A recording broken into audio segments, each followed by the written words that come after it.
Imagine waking up one morning and feeling like the solid ground beneath your feet isn't quite as firm as you always thought. What if many of the fundamental beliefs you hold about who you are, about your place in the world, about what genuinely matters, weren't entirely your own? Right. What if much of what feels like personal truth is actually part of a system carefully built over time? It's a powerful question, isn't it? And not like some, hidden conspiracy theory. No, not at all. But something right out in the open, really, refined over generations. Think about it. A system that has subtly learned to influence not just what we do, our outward actions, but something far more intimate, more crucial, our beliefs, our deepest dreams, even the very core of our identity. That's exactly the territory we're navigating today. Yeah. This is a deep dive into that profound idea that society has, in so many ways, quietly shaped who we believe ourselves to be and what we feel we should desire. We're going to explore how this complex system seems to operate, how it shows up in the fabric of our everyday lives, and perhaps most importantly, what recognizing it might mean specifically for you. And we'll be sort of weaving together threads from, ancient philosophy right up through insights from modern psychology and sociology. Right. The aim here is to really pull apart this concept, layer by layer, understand the different ways this influence might be working, and truly grasp its implications for personal freedom and identity. And when we talk about this shaping, this conditioning, it really starts right from the very beginning, doesn't it? Oh, absolutely. The moment any of us are born, we arrive into a world that's already in motion. It's got established rules, a language, norms, expectations, all humming along before we even have the capacity to form a question. Absolutely. Think about those earliest moments. Long before we understand complex ideas, we're just absorbing everything around us, like little sponges. We're shown, through subtle cues and maybe direct instruction, what behaviors are good and which are bad, what actions are an approval and what might bring shame or disapproval. Yeah. Our young minds are incredibly absorbent, just soaking all of this in without the filters or critical thinking we might develop later.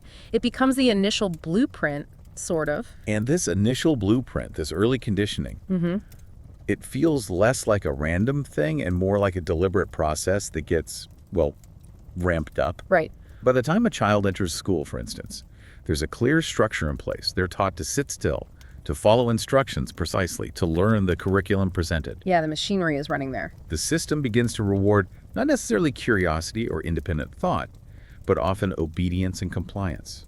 You get praised for fitting in, corrected when you stray. That really taps into principles of behavioral science, doesn't it? Researchers, going back to people like B.F. Skinner, they showed how systematically applying reinforcement rewards for desired behaviors, consequences for undesired ones, could effectively shape behavior. But what became clear, and what we see played out in society, is that this shaping goes beyond just actions. It can actually begin to shape a person's identity. How so? Well, if you are consistently rewarded for being quiet and following rules, you might start to see yourself as a quiet rule follower. You start to believe that's just inherently who you are. Right, and this isn't just confined to a classroom, is it? Or some lab setting. You see this method applied everywhere. Everywhere. Look at workplace structures, how certain attitudes or, ways of communicating are rewarded with promotions or praise. Exactly. Or think about the relentless feedback loops in social media, the likes, the shares, the viral trends. Oh, definitely. We're constantly being nudged, sometimes consciously, sometimes unconsciously, towards behaviors and expressions that earn that external validation. It feeds a cycle where our sense of worth can become really tied to outside approval, can it? Absolutely. And this brings us to a really fundamental question that underpins everything we're discussing. Who is setting the standards for this approval? Who decides what is deemed worthy of praise or reward? This is precisely where you could argue the central idea we're exploring, this lie begins to take root. Okay. It's the powerful, pervasive notion that your fundamental value as a person is determined primarily by how well you conform to the established system's expectations. Right. It suggests that your success isn't measured by your own inner compass or sense of fulfillment, but by these external metrics like productivity, salary, job title. Exactly. And that your identity isn't something you discover through looking inward or through experience, but rather it's like a set of roles you inhabit or things you own, your profession, your appearance, the car you drive, that sort of thing. Think about the messages you encounter every single day. From the ads you see, the entertainment you consume, the news headlines, the message is often implicitly, or sometimes quite explicitly, the same. Align yourself with what we expect, perform according to our standards, and you will be rewarded. Yeah, rewards like acceptance, status, comfort. There's a seemingly clear path presented, marked by these culturally accepted signs of success and belonging. But what happens when that internal compass points in a different direction? What happens when that quiet inner voice, that sense of self that exists before all the external validation, what if it whispers truths that are completely contrary to the narrative being sold? Well, for so many people, the reaction is suppression. Yeah. They learn to quiet that voice, maybe even dismiss it entirely, because the fear of stepping off that path is incredibly real. What kind of fear? Fear of rejection, maybe by peers or family, fear of ridicule for being different, fear of becoming irrelevant in a system that seems to only value conformity. And this active suppression, this internal silencing, it leads us directly into the next critical layer of how this system maintains its influence, doesn't it? It really does. It moves from outward pressure to actually shaping our very perception of reality. Yes, let's explore that. Yeah. Because it's not just about telling us what to do, it's about subtly defining the world around us.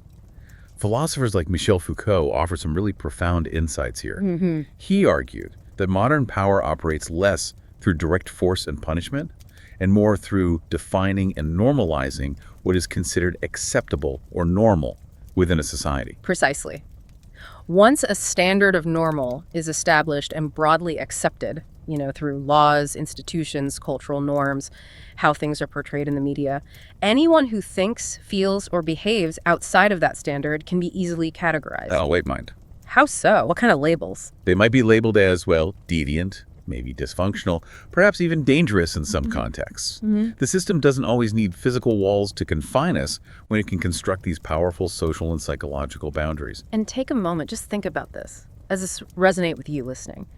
Have you ever had that feeling, maybe just fleetingly, that you're going through the motions of a life that feels fundamentally like someone else's? Like you're chasing goals you didn't truly choose, or that passions and parts of yourself got buried long ago under a pile of shoulds and expectations. That discomfort, that persistent unease you might feel sometimes, that could actually be your true self stirring beneath the surface, reacting against the confines of the mold you've been encouraged to fit into. And here's where the manipulation maybe deepens its hold. Yeah. The system, the surrounding culture, often then convinces you that your dissatisfaction, your feeling of being stuck or unfulfilled, is entirely your personal failing. Oh, absolutely. The self-blame trap. Right. The internal narrative becomes, I'm not happy because I'm not trying hard enough, or I'm not positive enough, or I'm not hustling, grinding, or manifesting correctly. You hear that a lot these days. It's an incredibly effective deflection, isn't it? By placing the blame squarely on the individual, making you believe you are broken and need to be fixed within the system's framework. It distracts you from questioning the system itself. You become too preoccupied with trying to improve yourself according to those external standards to even consider that the dissatisfaction might stem from the standards themselves. So who benefits from this intricate arrangement? Yeah. It's a crucial question. Well, think about it. When you feel insecure about your appearance or status, entire industries are ready and waiting to sell you products promising acceptance or transformation. Sure. When populations are generally obedient and compliant, institutions, whether they're political, economic, or social, they maintain their power and control with much less resistance. Yeah. And when you genuinely believe you are making free choices, but those choices consistently fall within the predefined beneficial boundaries set by the system, well, you become a highly effective citizen, a predictable consumer, a manageable mind. This really echoes some of the warnings raised by figures like the psychologist Eric Fromm. Yeah. He wrote about this in Escape from Freedom. A classic. He observed that people, paradoxically, sometimes willingly surrender genuine liberty for the perceived security, order, and sense of belonging that conforming offers. Right. They submit not necessarily because they are under overt threat, but because the conditioning has made the predictable confines of control feel like comfort, a known quantity that feels safer than the uncertainty of true freedom. Ask yourself honestly, does any part of this resonate? Have you ever felt that quiet, insistent urge inside saying, this isn't truly me, only to quickly push it down because you are afraid of how friends, family, colleagues, or just society at large might react? If so, you are absolutely not alone. Millions navigate their lives this way. existing within what can sometimes feel like a highly polished, well-decorated prison, just sort of moving to the rhythm of a song they never chose for themselves. And the real twist, the reason this lie is so potent and so difficult to uncover, is precisely because it doesn't feel like a lie. Exactly. It feels like truth. It feels like culture, like tradition, like the way things are and have always been. It feels safe. And that deep-seated feeling of safety, of belonging to the known, is its greatest source of power. It makes it incredibly challenging to even recognize, let alone attempt to step away from. So to truly understand how to even begin to escape or navigate this influence, we need to trace its development a bit. It wasn't built overnight. No. We have to look back through history from ancient societies right up to our current digital age and see how not just our behaviors, but our very belief systems and sense of morality have been over centuries, subtly engineered and reinforced. Right. Let's peel back those historical layers, because the roots of this intricate system aren't some sudden modern thing or the result of a simple single conspiracy. They are deeply embedded in how human societies have developed, woven into the dynamics of power, psychology, and influence, stretching back millennia. Think about control in earlier times. Centuries ago, it was often much more explicit, much cruder, right? Yeah, absolutely. You had kingdoms ruled by divine right, where obedience was enforced through religious doctrine and the monarch's absolute power.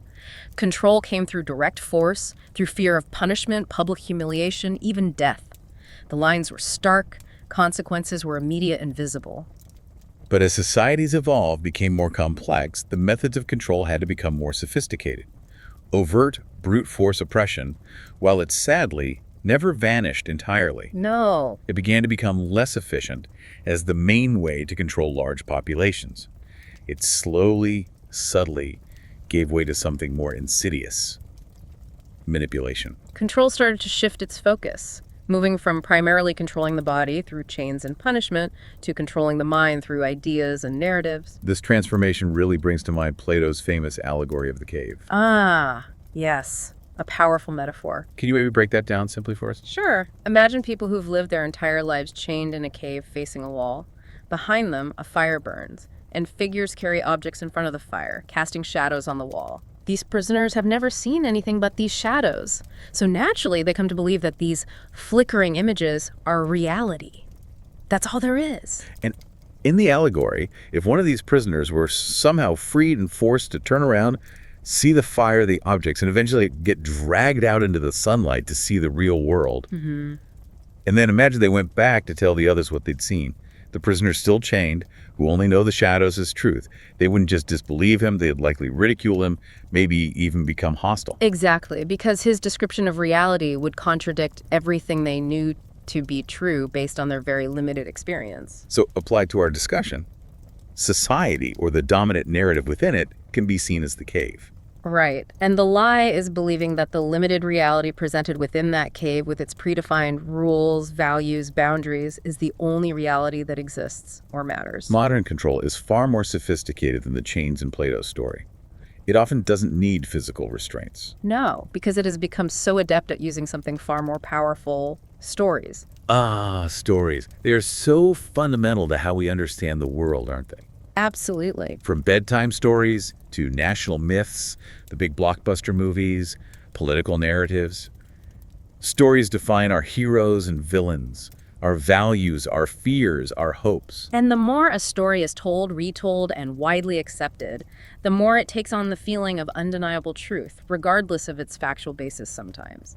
Repetition builds belief. Take the pervasive story of meritocracy, for instance. On the surface, it sounds empowering, doesn't it? If you just work hard enough, apply yourself, you will succeed. Right, it promotes the idea of opportunity for all. But beneath that seemingly positive surface lies a far more dangerous and often deeply cruel implication. If you don't succeed, despite working hard, then it must be because you are inherently flawed. Yeah, you weren't smart enough or talented enough, or you just didn't want it badly enough. The blame shifts entirely to the individual. And this narrative, while promoting a kind of superficial fairness, actually serves a powerful function for the system, doesn't it? It really does. It helps to justify inequality. It masks systemic injustices, things like inherited wealth, unequal access to education, discrimination, by placing the entire blame for failure on the person. It shames those who struggle, suggesting their suffering is a personal failing rather than potentially a consequence of the system's design itself. It's a story used often unconsciously but very effectively, not necessarily to lift everyone up, but maybe to pacify and control by making people feel responsible for their own lack of success within these predetermined boundaries. This brings us to the critical role of media in shaping these very stories. People like Noam Chomsky wrote about manufacturing consent, A very important concept. exploring how, particularly in modern democracies, media doesn't just report facts. It actively shapes the framework and context through which we interpret those facts. Exactly. The ultimate control in this view isn't just deciding what information you receive, but subtly guiding what questions you even think to ask. And maybe even more significantly, what you are never led to question at all. And then, think about the explosion of the screen age first with mass television, and now the internet and social media everywhere. Oh, it's a game changer. It completely revolutionized the potential for narrative control. Never before in human history have so many minds across such vast distances been exposed simultaneously to the exact same images, sounds, ideas. Mass media didn't just reflect culture. In many profound ways, it began to actively create it, establishing widespread norms and desires almost instantly. Just stop and consider for a moment. How much of what you believe about what successful life looks like, what a desirable body is, who you are supposed to be, or what happiness feels like? How much that comes from stories propagated by people you've never met? You see curated lives presented by celebrities or influencers and internalize the idea, okay, that is what life should look like. Right, or you scroll through endless filtered images and quietly wonder, why doesn't my reality measure up? And this isn't simply envy or comparison, is it? This is active programming. It really is. You are being taught, quite effectively, what to want, what to value, what to strive for, and even who to be to achieve those things. Even the very idea of individual uniqueness, which seems counter to conformity, has been kind of commodified and packaged. That's a great point. You're encouraged to express yourself, but often only within very specific system-approved formats. Like, be unique, yes, but not so unique that you challenge the established order. Right. Be authentic, but not so authentic that you become inconvenient to how things are organized. Psychologist Carl Jung talked about the collective unconscious, this shared pool of symbols and desires that resonate deeply within us. And it seems like society, and those who understand influence, has learned to tap into this, turning fundamental human longings for belonging, for purpose, for transformation into products and trends. Yeah, you see spirituality become a brand. Activism maybe becomes a fleeting hashtag trend. Even rebellion gets packaged and sold as fashion. The result is that we are constantly presented with the illusion of choice, a vast array of options within the system's boundaries. Right. Which effectively replaces actual meaningful freedom to define our own path outside those boundaries. It makes you pause and think, doesn't it? When you enter a voting booth, are you truly choosing a radically different direction? Or are you often selecting between carefully presented options that maintain the fundamental structure? Or when you lose hours scrolling through a feed, are you genuinely exploring your unique interests? Or are you being expertly guided by algorithms that have mapped your conditioned desires and fears, maybe better than you understand them yourself? These aren't abstract philosophical puzzles. They are invitations to look closely at your own life and see how profoundly these subtle strings of influence reach into your daily habits, your deepest thoughts, even your emotional responses. And one of the most powerful tools in shaping perception and reinforcing this system is the deliberate manipulation of language itself. Oh, absolutely. Words carry immense power. They define our reality. They limit or expand the possibilities of thought. Think about George Orwell's 1984 and his concept of newspeak. Terrifyingly brilliant. This was a language deliberately designed to be impoverished, with a drastically reduced vocabulary. The idea was, if you eliminated the words to express concepts like rebellion or freedom or critical thought, then the very possibility of having those thoughts, of even imagining them, would eventually disappear. You can't think what you can't name. We see subtler versions of this today, don't we? Consider how language is used to sanitize uncomfortable realities. Like what? Well, we talk about collateral damage instead of acknowledging the violent deaths of civilians in war. Companies announce downsizing or right-sizing instead of describing mass layoffs that devastate families. Right. Or people with huge online followings are called influencers, this neutral-sounding term that masks their fundamental role as advertisers, promoting consumerism and specific lifestyles. Language is carefully chosen, often unconsciously maybe, to soften harsh truths and protect existing power structures. And look at what happens when people do use language to push back, to articulate dissent, to create art or ideas that challenge the narrative. They are often quickly labeled with dismissive terms. Extremists, radicals, conspiracy theorists may be unstable. It's a way to discredit their message and marginalize them from the mainstream conversation. Ensuring their challenge is less likely to be heard or taken seriously by those still operating within the system's defined reality. Because here is a fundamental truth, perhaps the most critical one for the system to keep hidden. You have always possessed the inherent power to see through this, to question it, and potentially to break free. The human mind, once it truly begins to awaken and exercise its capacity for critical thought and self-awareness, is incredibly difficult, perhaps impossible, to permanently silence. And this brings us to what might be the final and arguably the most insidious layer of this pervasive influence. Yeah. Internalized repression.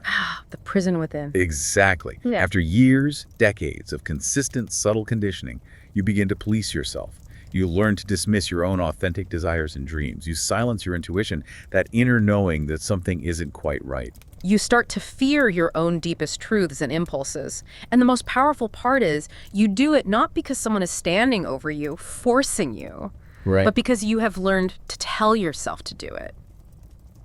It is in this vulnerable internal space, the space between what is genuinely true for you at your core and what you have been relentlessly led to believe about yourself and the world, that this lie finds its most fertile ground.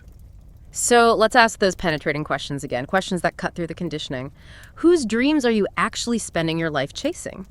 Whose fears are you carrying as if they were your own inescapable burdens? Whose approval are you still, perhaps without realizing it, so desperately seeking? The absolute starting point for any journey towards reclaiming your own path isn't about trying to immediately dismantle the entire system or change the world outside of you. No, that's overwhelming. It begins with the challenging, brave work of questioning the world within you.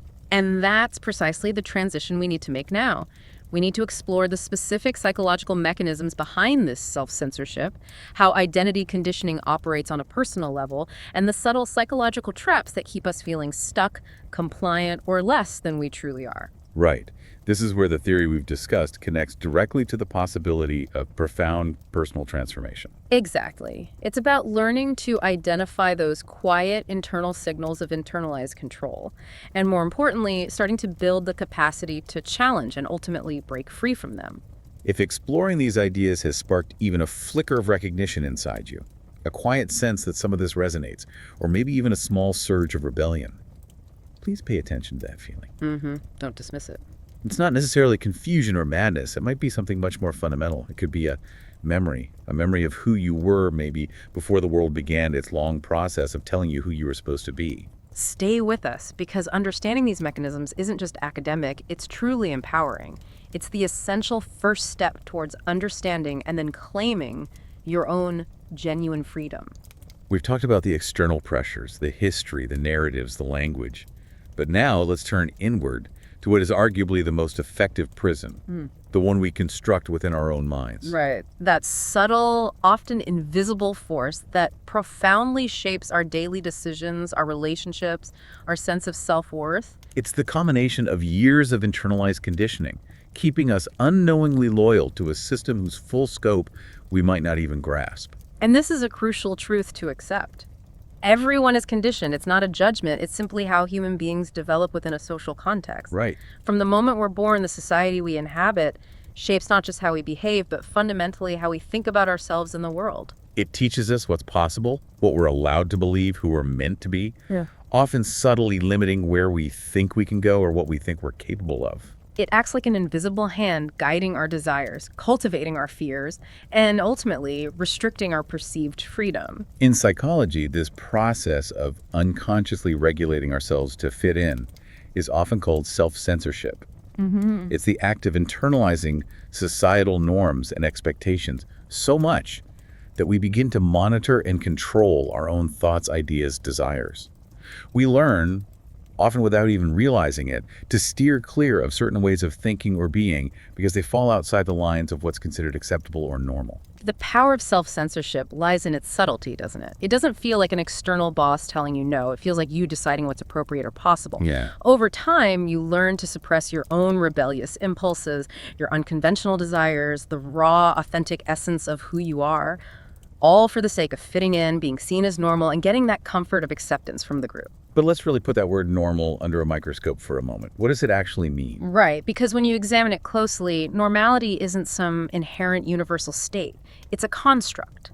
The construct. Yeah, a set of expected behaviors, beliefs, and values that have been created, reinforced, and maintained, often by those who benefit from a predictable and compliant population.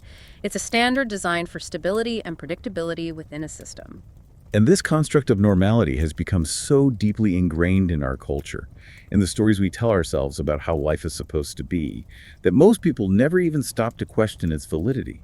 We're taught from childhood that normal equals safe. Normal equals accepted. Normal means avoiding the potential discomfort or judgment that comes with standing out. But here is the crucial, maybe difficult twist. When you constantly strive to conform to society's definition of normal, when you suppress your true self just to fit into a mold someone else designed, you are essentially trading away your own fundamental freedom. You diminish your capacity to live a life truly aligned with who you are at your core. You risk becoming, a character playing a predefined role in someone else's story rather than the author of your own. And yet, despite all this conditioning, deep within almost everyone, there seems to be this innate, persistent longing for something more authentic. Somewhere inside, there's a part that knows the life you've been told you should live, or the person you've been told you should be, doesn't quite align with the truth of who you feel you are or what you truly desire. It's a bit like the prisoners in Plato's cave again, isn't it? We can become so comfortable with the shadows, the familiar patterns of societal norms, that the truth, the full, bright reality of our unique self, feels alien, uncomfortable, even frightening. The insidious power of self-censorship lies precisely in how deeply and often unconsciously it operates. It can act like a veil over your consciousness, subtly distorting your perception of your own capabilities, your own worth, your potential. You might genuinely believe you can't do something, or that a certain dream is impossible, when really that belief is a product of absorbed limitations, not inherent truth. You might hear those quiet whispers of your true self, the yearning for a different path, a creative impulse, a desire that doesn't fit the script, but you quickly silence them. Why? Because they don't align with what society has constantly reinforced as acceptable, achievable, or sensible. How many times, if you're really honest, have you dismissed a dream or a deep desire with a thought like, that's too unrealistic, or what would people think? Or maybe just, that's not how things are done, and then because of that, buried a part of yourself. This internal negotiation, this constant conflict between your inner truth and the absorbed external rules, that's one of the most profound forms of control. It's not just society telling you what to do, it's you telling yourself what you can't do, based entirely on the limiting stories you've internalized. And the consequence is undeniable. The more you suppress those genuine desires, impulses, aspects of your true self, the more disconnected you become from who you truly, authentically are. So if all of this resonates, if you feel that disconnection, that unease, that sense of living a life not entirely your own, how do you even begin to break free? What's the first step? It's to reclaim your mind. Reclaim your mind. Okay. What does that mean in practice? It means actively challenging those self-imposed limitations, those invisible barriers built within your own consciousness by years of conditioning. It means taking a courageous, honest look at everything you've been taught to believe about yourself. Yeah. Your capabilities, your potential, your worth, and questioning its origin and its truth. So it's about holding up every belief, every assumption, every core idea you have about yourself and the world, and asking with real curiosity, is this belief my truth? Something I've discovered and validated for myself? Or is it a truth that's been imposed on me by external forces, by the system, by the stories I've been told? Exactly. And this is where things get really interesting and incredibly empowering. Modern psychology offers a powerful counter-narrative to the idea that we are fixed products of our environment. Right, the idea of neuroplasticity, the brain's ability to change. Precisely. Research clearly shows the human mind is incredibly adaptable, malleable. We are not predetermined beings. We possess an inherent power to change, to grow, to evolve, and yes, to consciously break free from the constraints of our past conditioning.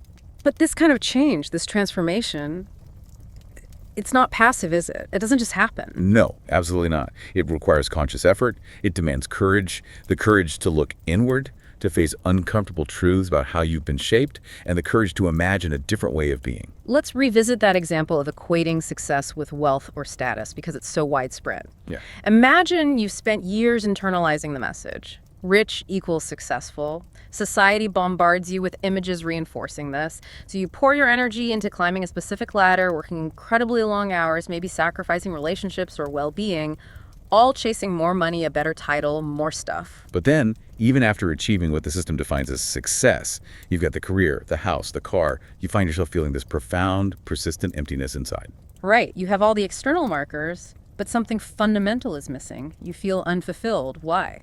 Because you were conditioned to believe success equaled wealth, but you never paused to question whether that equation actually brings you, specifically happiness, meaning, or genuine satisfaction.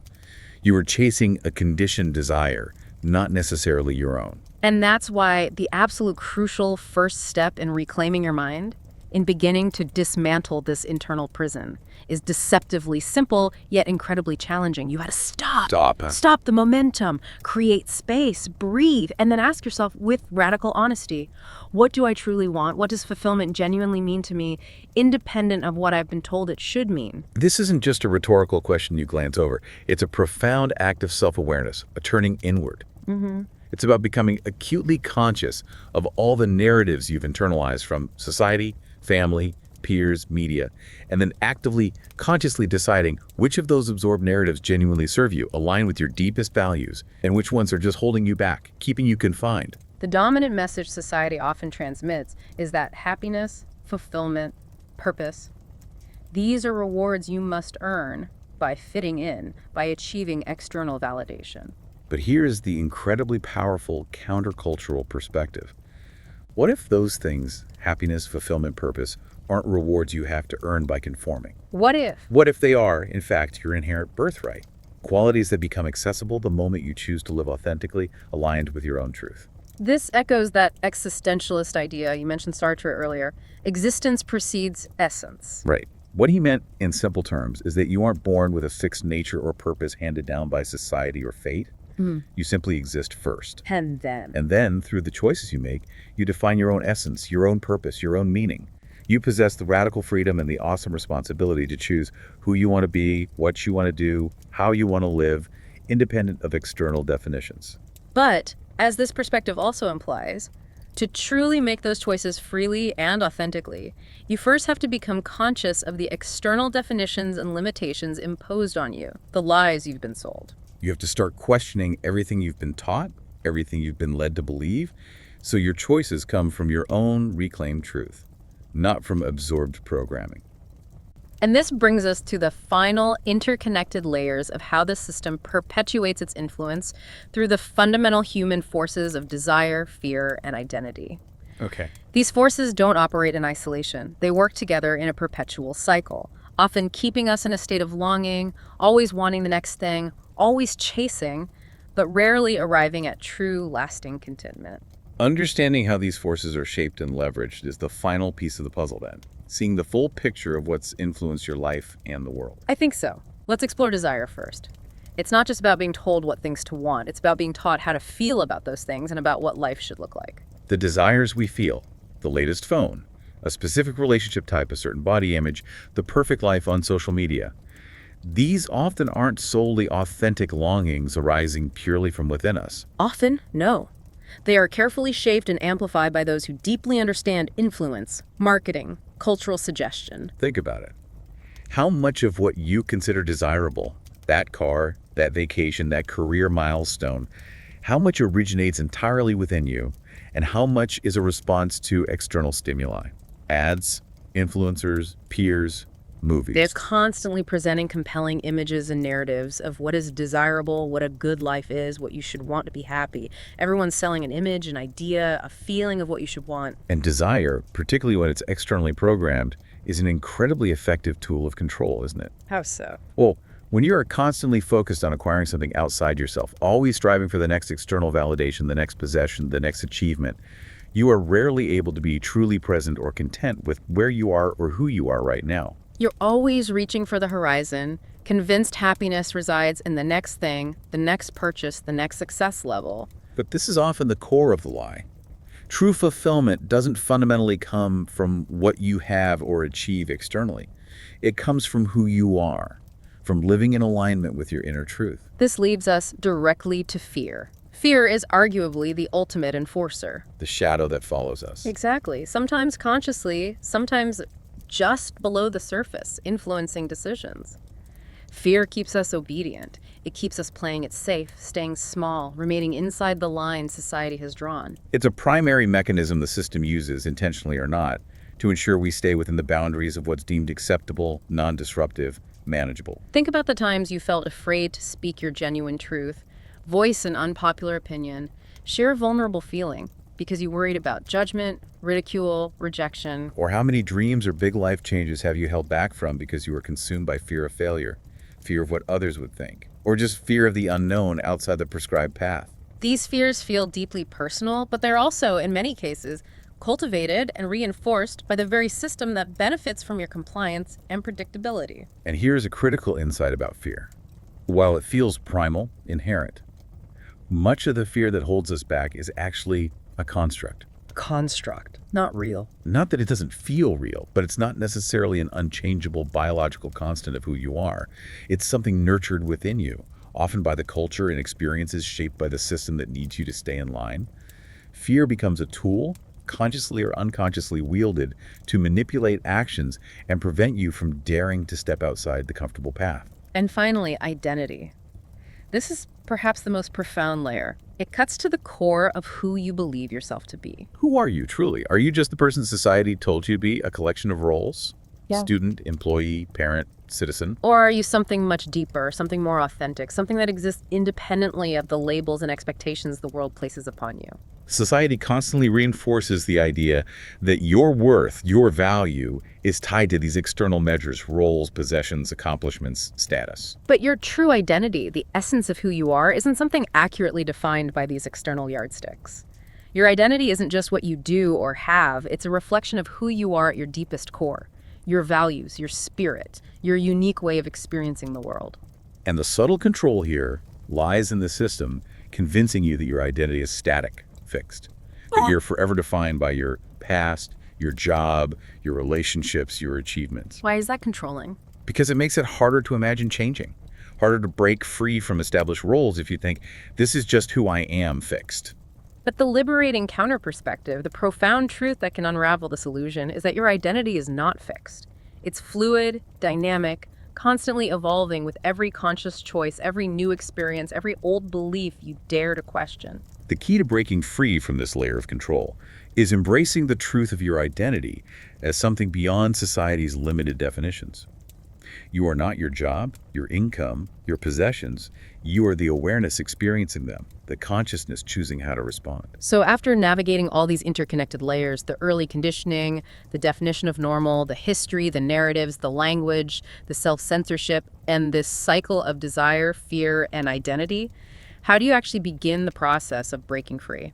The first essential step, as we've touched upon, is awareness. You must recognize, truly see, that the pervasive influence and subtle control aren't inherent realities. They are learned, imposed, internalized, and most importantly, not permanent. Seeing the nature of the cage is the necessary first step to finding the door. Okay. The second step is active reclamation. This means consciously working to reclaim your mind from external narratives, reclaim your desires from manufactured cravings, reclaim your identity from limiting labels, and reclaim your truth from the comfortable lies. It requires courage, then, to break free from the stories told to you and start writing your own story. Exactly. Embracing discomfort, daring to stand in your own truth, consciously letting go of that deep-seated need for external validation. And finally, the third step. Action. This is the courageous act of living your reclaimed truth. Making conscious choices, big and small, aligned with who you are authentically becoming, not who you're conditioned to be. Choosing to build a life that is genuinely, authentically yours, free from those invisible limitations. It's vital to understand what this action means, though. It's not necessarily about rejecting society entirely or withdrawing. Right. It's about refusing to allow society or its systems to continue to define who you are, what you're capable of, or what your life should be. It's about choosing a life aligned with your deepest values, your true desires, your own vision of a successful, meaningful life, whether it conforms or not. You possess an incredible power within you. The power to see through what might feel like the greatest lie ever sold. The power to choose authenticity, reclaim freedom, rewrite your own story, guided by your inner compass, not external programming. The world, the dominant culture, the system, it constantly tells you. Conform, obey, fit the mold to be valuable, worthy, accepted. But the truth, the profound, liberating truth that emerges when you look closely, is that you are not merely a product of the system that sought to shape you. You are, in fact, the conscious creator of your own reality, moment by moment, choice by choice. The choice ultimately is yours. Are you ready to step into that power? Ready to begin the challenging, exciting process of breaking free from the lies you've been sold and dare to live a life that is genuinely, authentically your own? It all begins with that fundamental awareness, the recognition that the greatest lie isn't some grand external deception. It's often the one you've been led to tell yourself, the one you've internalized. The lie that you are limited, small, confined by others' expectations. Because the ultimate truth, the one that waits for you beyond the veil of conditioning, is this: you are limitless. And the moment you truly realize that, not just intellectually, but deep within your being, you will begin to experience what true freedom feels like. Thank you for joining us on this deep dive. The path ahead is yours to walk, and it begins with a single conscious step: